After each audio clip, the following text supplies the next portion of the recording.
안녕하세요. 2월 9일 월요일 말씀 나눔 명상입니다. 오늘 함께 나눌 말씀은 사무엘하 15장 24절에서 25절 말씀입니다.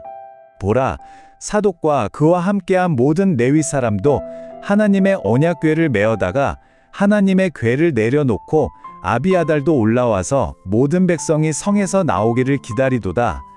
왕이 사독에게 이르되, 보라, 하나님의 궤를 성읍으로 도로 메어가라. 만일 내가 여호와 앞에서 은혜를 입으면 도로 나를 인도하사 내게 그 궤와 그 계신 데를 보이시리라. 아멘. 네, 오늘 말씀은 다윗 왕이 인생 최대의 위기를 맞닥뜨린 바로 그 장면에서 시작됩니다. 한번 생각해 보세요.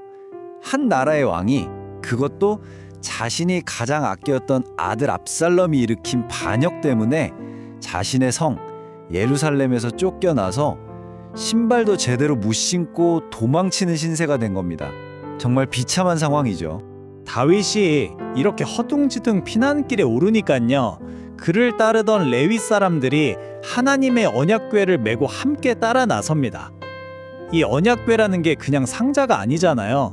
이건 바로 하나님의 임재, 그분의 보호하심을 상징하는 가장 거룩한 물건이었습니다. 그러니까 이런 절체절명의 위기 속에서 언약궤가 함께 한다는 건 다윗에게는 정말 이제 큰 힘과 위안이 될 수 있는 그런 상황이었던 거죠.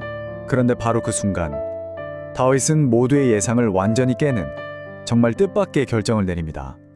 여기서 그의 깊은 신앙이 드러나는데요. 자신을 따라온 그 소중한 언약궤를 다시 예루살렘 성으로 돌려보내라고 명령한 겁니다. 이 선택 안에 다윗의 믿음이 무엇인지가 그대로 담겨 있습니다. 보통 세상적인 방법대로라면 어떻게든 언약궤를 무슨 부적처럼이라도 곁에 둬서 하나님의 보호를 받아내려고 애썼을 겁니다. 하지만 다윗은 생각이 근본적으로 달랐어요.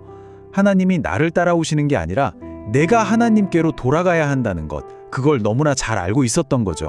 다윗이 언약궤를 돌려보낸 건 언약궤가 있어야 할 그 본래의 자리, 바로 거룩한 성소를 존중했기 때문입니다. 이건 사실 하나님, 제 뜻대로가 아니라 하나님의 뜻에 맡기겠습니다 라는 신앙 고백과도 같은 거예요. 내 계획이 아니라 하나님의 주권과 그분의 인도하심을 온전히 신뢰하겠다는 믿음의 표현이었습니다. 다윗의 소망은 언약궤라는 물건 자체를 갖는 데 있지 않았어요. 그의 유일한 소망은 오직 하나님의 은혜였습니다. 혹시라도 하나님께서 나에게 은혜를 베풀어 주신다면 나를 다시 저 언약궤가 있는 곳으로, 예배의 자리로 이끌어 주실 거라는 완전한 믿음이 이 고백에 담겨 있는 겁니다.